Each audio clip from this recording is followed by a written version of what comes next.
여러분 안녕하십니까? 자, 이번 시간에는요 우리 챕터 13장 조세의 경제적 효과를 살펴볼게요. 조세를 부과했을 때 뭐 노동 공급이라든가 저축이라든가 위험부담 행위 같은 거에 어떤 영향을 미치는가 우리 살펴보도록 할 겁니다. 자, 먼저 조세를 부과했을 때 노동 공급에 미치는 효과 한번 살펴볼게요.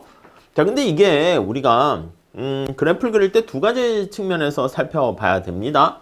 자, 우선 노동시장 전체를 놓고 볼 수 있어요. 그래서 시장 전체로 놓고 봤을 때는요, 주의하셔야 되는데 수요 공급 곡선 가지고 분석을 하는 거야. 근데 그게 아니라 어떤 대표적인 개인 차원에서 분석을 한다. 이렇게 되면 무차별 곡선을 이용해 가지고요, 여가와 노동 시간을 어떻게 조정할 것인가 이렇게 봐야 되는 거죠. 자, 그래서 거기서도 보면 첫 번째 우리가 개인 차원에서 분석한다. 요걸 이제 살펴보는 거예요. 시장 전체는요, 우리 앞에 뭐 물품세를 부과했을 때 여러 가지 봤잖아요. 부분 균형 분석과 일반 균형 분석으로 나눠서 봤죠. 자, 우선 첫 번째 비례소득세 효과 이렇게 나와 있어요. 자, 우리가 이제 조세도 비례세, 비례소득세와 그리고 누진소득세 이렇게 나눠서 볼 거예요. 그리고 이제 중립세. 중립세는 당연히 임금률에 영향 미치지 않아 가지고요, 예산선이 평행하게 이동하는 걸 얘기할 겁니다. 자, 우선 조세부가 전과 이후 살펴볼 겁니다. 자, before 보시면 근로자 입장에서 내가 일을 할까 말까 그걸 고민을 한단 말이죠. 자, 밑에 그림이 잘 나와 있습니다. 자, 개인이 사용할 수 있는 시간이 T로 주어져 있고요. 임금률은 W 이렇게 있다라고 합시다. 이게 이제 바로 예산 제약식이다. 이렇게 보시면 되겠죠. 여기 여가가 있습니다. 여가 L이라고 할까? 이게 이제 전체 T라는 총 시간이 이렇게 있어요. 자, 이게 기울기에 해당하는 게 바로 W라는 임금률 이렇게 돼 있고요. 자, 이 근로자 입장에서 수직축에는 소득 이렇게 놓을게요. 보통 이제 책에 따라서는 뭐 M 이렇게 놓고요. 아니면 소비해서 C로 놓기도 합니다. 자, 효용 극대화되는 선택이 여기가 되었다라고 할게요. 오케이. 자, 그러면 여기가 여가 시간이 H0 이렇게 되면 여기가 효용 극대화야. 자, 거기 보시면 A라고 돼 있죠. 무차별 곡선이 이렇게 됩니다. 인디퍼런스 커브 I라고만 책에 있으니까 이렇게 할게요. 자, 그러면 첫 번째 노동 시간이 어떻게 됩니까 하면요, 이거 잘 보셔야 됩니다. 여러분, 여기서부터 볼게. T에서 여가 시간을 뺀 우리가 하루에 사용할 수 있는 시간이 24시간이라 할게요. 근데 여가 시간이 만약에 12시간이다 그러면 노동 시간이 12시간이라고 보시면 돼. 그러니까 우리가 생존을 위해서 24시간이 아닐 수 있잖아. 근데 그냥 간단하게 24시간이라 할게요. 그럼 노동을 하지 않는 거는 여가를 즐긴다. 이렇게 생각하시면 되겠습니다. 자, 그래서 이만큼 내가 만약에 노동을 했어. 노동을 했습니다. 노동을 L0 이렇게 할게요. 요 시간을 L0로 할게. 요게 여가를 즐기는 시간입니다. 요 예산선 헷갈릴 건 아닌데 좀 잘 준비 안 하시면 좀 헷갈릴 수 있어요. 자, 노동을 이만큼 하게 되니까 그만큼 W를 곱한 만큼 내가 사용할 수 있는 근로소득이 결정이 됩니다. 여기 보시면 W, L0 이렇게 되는 것을 알 수가 있습니다. 오케이? 이해 가시죠? 자, 그래서 여기 나와 있는 요거 있잖아, 요거. 기울기가 바로 요 기울기가 임금률이다. 이렇게 생각하시면 될 것 같습니다. 자, 효용 극대화 A점에서 효용을 극대화하는 거예요. 우리가 이제 살짝 보면 근로자의 목적식 이렇게 보시면 되겠고요. 목적식은 효용을 극대화하는 겁니다. 맥스 효용은 여기 나와 있는 여가 L이라고 하고 소득 M이라고 할게요. 그 다음 예산식 이렇게 있습니다. 예산식은요, 너 소득 얼마나 사용할 수 있느냐 이렇게 표현하고요. 그 다음 내가 사용할 수 있는 여가로 표현을 많이 하니까 마이너스 W 여가 더하기, 그리고 최대한 사용할 수 있는 이쪽 수직축 절편은 어떻게 됩니까? 내가 전체 T 시간을 전부 다 노동을 안 하고 여가만 즐길 땐 여긴데 여기는 여가를 빵 하고 전부 다 일을 해버리는 거야. 그러니까 24, 24시간 말고 여기선 T라고 돼 있으니까 T로 할게요. 자, 여기서 T, W 이렇게 되는 거 알 수가 있습니다. 자, 그래서 무차별 곡선은 여기 나와 있는 것처럼 원점에 대해서 볼록한 형태다라고 전제할 건데 이게 이제 우리는 콥다골라스 효용함수다 이렇게 얘기할 건데 시험에서는요 L자 형태로도 물어볼 수 있고요. 그래서 아무 얘기 안 하면 우린 두 가지만 보시면 돼요. 일반적인 경우 우리가 원점에 대해서 우하형하면서 볼록한 형태로 할게요. 그래서 우하형하면서 그리고 볼록한 형태다. 네, 이렇게 정리를 하시면 될 것 같고요. 그 다음 이제 특수한 경우는요. 특수한 경우 이때는 L자 형태다 라고 보시면 되겠습니다. 이렇게요. L자 형태. 오케이? 이해 가시겠죠? 자, 그리고 여기 효용 극대화된 결과를 나타내는 여기는요. 목적식과 제약식을 통해서 우리가 표현을 했는데 A점이 효용 극대화잖아.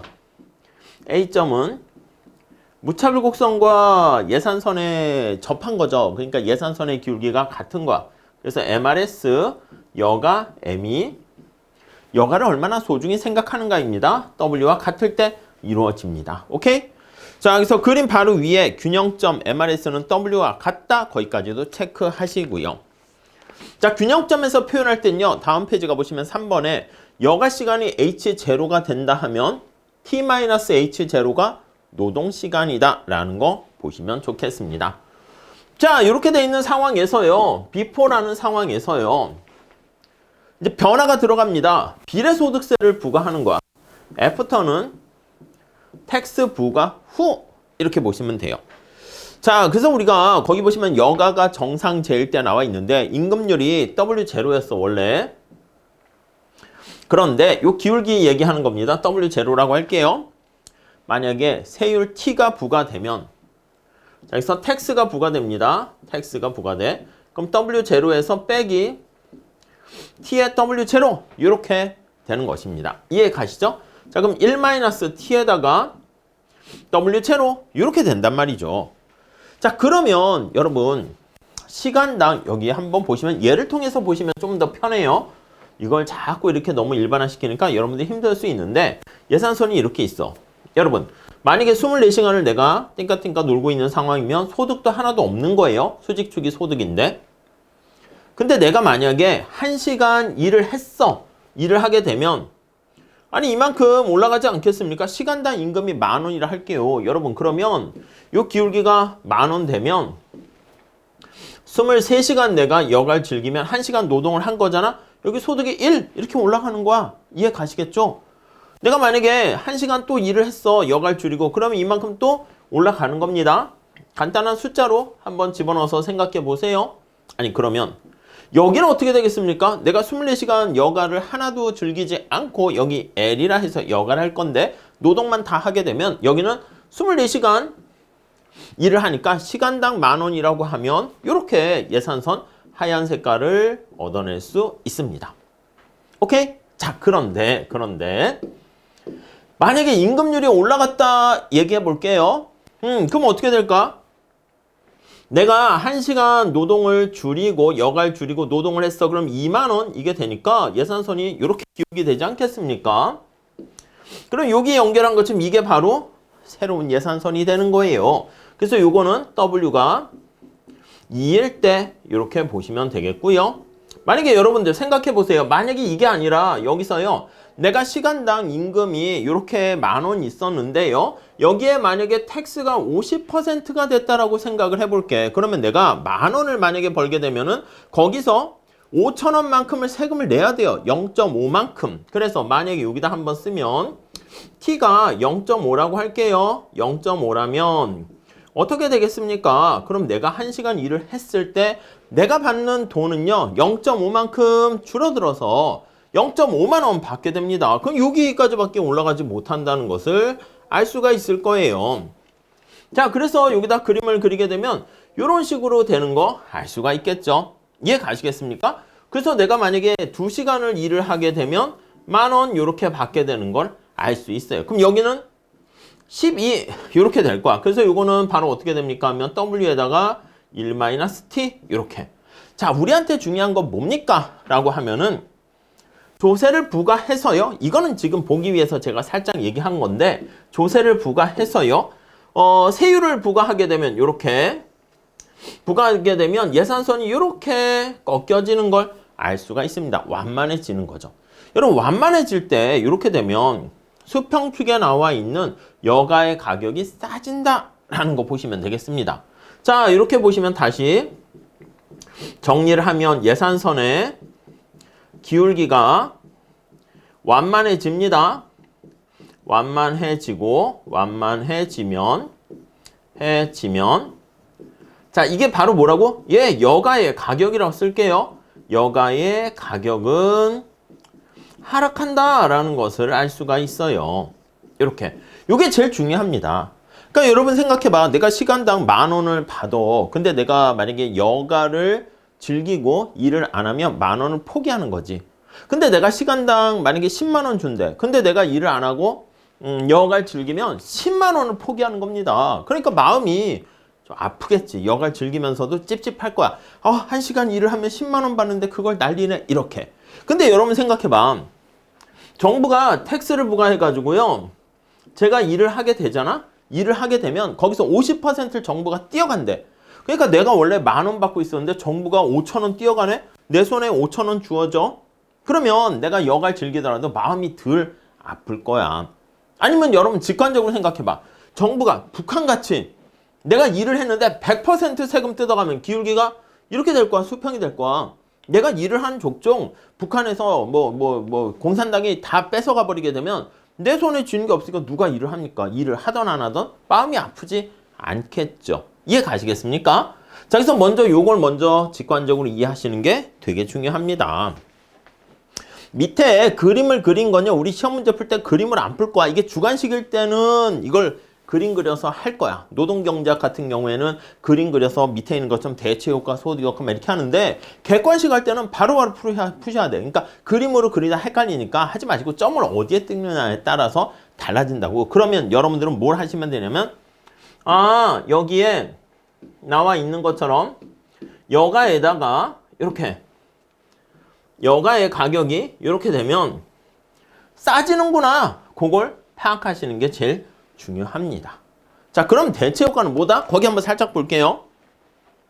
3번의 결론 볼 게 아니고 4번 한번 보시죠. 그 밑에 5번에 표 나와 있는 그 약간 이렇게 색깔로 되어 있는 거 있잖아. 그걸 잘 보시면 되는데 대체효과는 우리가 싸진 거를 많이 선택하는 겁니다. 자, 그러면 직관적으로 가볍게 볼게요. 별로 어렵지 않습니다. 대체효과는 여가의 가격이 싸지지 않았습니까? 예, 여가의 가격이 하락했어. 그럼 여가의 소비를 증가시켜야죠. 여가 소비를 증가시키면 노동이 감소한다. 이렇게 보시면 되겠습니다. 그러니까 여러분 대체효과는 언제나 대체효과, 소득효과 중요합니다. 대체효과는 언제나 우리 상식에 맞는 거로 생각하시면 되는데 정부가 내가 일을 할 때 세금을 때리는데 일할 맛이 나요? 안 나요? 안 나지. 그러니까 여기 나와 있는 것처럼 대체효과는 약간 상식이 통하는 효과다라고 생각하시면 되겠고 세금을 때렸어. 비례소득세를 때렸어. 일할 맛이 안 납니다. 그래서 우리가 여가로 표현을 했지만 궁극적으로는 노동에 초점이 있으니까 노동은 줄어든다. 그 다음 소득효과 봅시다. 여러분 소득효과는 예산선의 영역을 보셔야 됩니다. 아니 예산선의 영역이 이렇게 해서 하얀 색깔만큼 줄어드는 거 아니겠습니까? 아니 선택 가능한 구매력이 줄어들잖아. 실제 소득이 하락하는 겁니다. 실제 소득 하락하면 여가는 정상제라고 하면 정상제라는 게 뭐예요? 소득이 변했을 때 여가가 같은 방향으로 변하는 거야. 그러니까 소득이 감소할 때 여가가 줄어들면 노동은 증가합니다. 그러니까 소득 효과는 약간 삐딱선이 효과가 담겨 있다. 이렇게 생각을 하시면 되겠죠. 오케이, 이해 가세요? 거기도 잘 나와 있습니다. 자, 그러다 보니까 궁극적으로 이렇게 보시면 여가가 정상제라 할 때 여기 정상제야. 정상제라는 것은 소득이 변할 때 그거랑 같은 방향으로 여가가 변한다는 거야. 자, 그래서 요거 두 개를 같이 종합적으로 정리를 하게 되면 상식이 통하는 대체 효과가 소득 효과보다 크다라고 할게요. 그럼 여기다가 비례세를 때리게 되면 텍스를 부과 시 텍스로 임금이 하락하게 됩니다. 오케이? 자, 그러면 여기 나와 있는 것처럼 노동의 공급이 대체 효과가 크면 감소하고요. 그 다음에 만약에 대체 효과보다 소득 효과가 커, 약간 삐딱선이 타는 효과가 있게 되면 여기 나와 있는 비례소득세로 임금률이 떨어졌습니다. 그러면 노동 공급은 오히려 증가할 수도 있네요. 그래서 노동 공급에 후방 굴절하는 그런 상태 나타나는 거 알 수가 있습니다. 자, 6번의 결론입니다. 자, 한번 읽어볼게요. 대체 효과가 소득 효과보다 크다면, 자, 느낌 뭐라고 번역해야 돼요? 패러프레이즈 하시면 대체 효과, 상식이 통하는 효과가 소득 효과, 삐딱선이 효과보다 크다면 조세를 부과할 때 일할 맛이 떨어지는 거죠. 당연한 거지. 정부가 세금으로 뜯어가는데 누가 더 일을 하고 싶어 하겠습니까? 그림 그리시면 안 됩니다. 절대. 아셨죠? 그리고 두 번째, 소득 효과, 삐딱선이 효과가 상식이 통하는 대체 효과보다 크다면 아니 이거는 사람이 좀 삐딱한 거야. 정부가 세금 뜯어간다는데 내가 일을 더 해야지. 약간 그런 결과를 초래하는 겁니다. 이해 가시겠죠? 우선 그 정도 잘 보시고. 자, 근데 시험 문제에서는요, 이렇게 상식에 통하는 그런 정상제뿐만 아니라 열등제인 경우도 물어본다고. 그래서 만약에 여가가, 자, 거의 다음 페이지 가보시면 열등제일 때 이렇게 나와 있습니다. 열등제인 경우. 네, 이렇게 한번 보시죠. 자, 그러면 여가가 열등제면 비례소득세를 부과했습니다. 그래서 텍스를 부과했을 때 미치는 효과야. 자, 그럼 여기서부터 얘가 이렇게 된다는 거, 예산선이 완만하게 되면서 안쪽으로 간다는 거 이해하시면 되겠어요? 자, 그럼 첫 번째 대체 효과에 의해서는 여가의 가격이 어떻게 된 거야? 하락한 겁니다. 기울기 완만해졌잖아. 그러면 하락한 여가의 소비를 증가하고 노동 공급은 감소합니다. L이 노동 공급이에요. 자, 근데 소득 효과는 어떻게 됩니까? 하면 실질 소득이 줄어들었는데 여가가 열등제야. 여러분 다시 잘 보세요. 열등제라는 거 오해하시면 안 됩니다. 열등제가 쓰레기를 나타내는 게 아니야. 소득이 감소하면 당연히 소비량이 같은 방향으로 변하면 그게 정상제인데 라면 같은 거 있잖아. 여러분들이 소득이 증가하면 라면 소비를 막 두세 배 막 늘립니까? 그게 아니지. 소득이 증가하면서 라면 같은 것들은 덜 먹고 가끔 먹고 싶을 때 뭔가 그런 생각 날 때 소비하게 된다고요. 근데 열등제는 소득이 감소했는데 오히려 여가가 증가해요. 반대 방향인 거지. 이해 가세요? 요거랑? 자, 그러니까 노동 공급은 감소하게 돼서 여가가 열등제가 될 때는요. 여기 잘 보세요. 노동 공급이 대체 효과, 소득 효과 모두 항상 감소합니다. 그러니까 우리가 대체 효과가 소득 효과보다 크다 이런 게 작동되지 않습니다. 자, 그래서 거기 한번 보시면 2번 보세요. 여가가 열등제일 때는요. 비례적인 근로소득세가 부과되면 예산선이 이렇게 가고요. 노동 공급은 항상 반드시라는 말이 있어도 돼요. 반드시 동그라미 치고 별표하세요. 그러니까 그게 흔하진 않는데 시험 문제거리를 위해서요. 이제 다양한 케이스가 있어야지 막 이제 수험생들이 암기하다가 막 지치잖아. 그러니까 근데 암기할 게 아니고 당연한 얘기입니다. 정상제가 당연한 얘기인데 대체 효과, 소득 효과 반대가 돼서 어느 게 크냐 이렇게 되는데 만약에 열등제인 경우에는 대체 효과, 소득 효과 같은 방향이기 때문에 비례 근로소득세를 부과하게 되면 항상 근로 노동 공급 시간 근로의욕을 떨어뜨린다. 이렇게 보시면 되겠습니다. 오케이?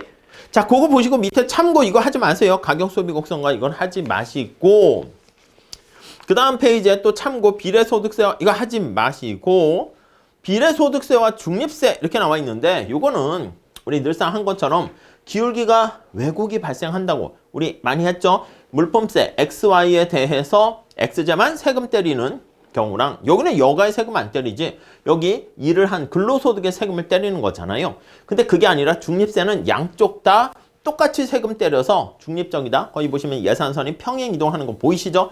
이거는 이걸로 하지 마세요. 저 앞에 물품세와 중립세 그래서 우리가 초과부담 얘기하는 거 개인 차원에서 거기에 초점 맞추셔서 보셔야 됩니다. 그래서 여러분들께서는 4번만 그냥 밑줄 치세요. 중립세를 부과하게 되면 예산선의 기울기가 바뀌지 않기 때문에 거기 나와 있는 것처럼 노동공급 감소와 관련 없는 대체 효과는 없다. 예, 거기에 초점 맞추시면 되겠습니다. 오케이, 이해 가시죠? 자, 요게 이제 가장 기본이야. 비례소득세가 가장 기본이 되고요. 그 다음 요거와 관련해서 한계세율이 약간 평균세율이 변하게 되는 누진소득세가 적용되었을 때 어떻게 되는가, 그거랑 같이 비교를 하셔야 되는데, 먼저 여기 나와 있는 요거 정상제일 때 대체효과랑 소득효과 잘 좀 정리를 해 주셨으면 좋겠습니다. 그걸 탄탄하게 하셔야 돼요. 암기하지 마세요, 제발. 그리고 밑에 그림 그리지 마세요. 소득효과, 대체효과. 이 그림은 주관식 시험에서 사용하는 거야. 객관식 시험할 때는 그냥 직관적으로 바로바로 답이 보일 수 있도록 해야 됩니다. 안 그러면 시간도 많이 잡아먹고요. 스스로가 헷갈려. 아시겠죠? 자, 이렇게 하시고 다음 시간에 또 이어서 하겠습니다. 감사합니다.